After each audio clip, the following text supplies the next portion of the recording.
sister-in-law and my baby niece were rescued from rubble by the neighbors when my brother saved them. So this time the government admitted that tragedies like these could be avoided.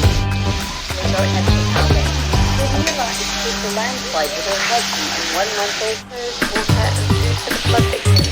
We have 300 people that are expecting more to come and will soon run out of space. While some neighbors are helping to rescue, others offer encouragement to stop. Pray for the Having many less properties than the past 6 years.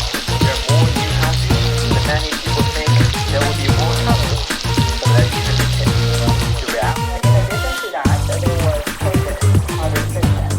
So the overall sentiment over the market was just becoming way more pessimistic. Many held off using instead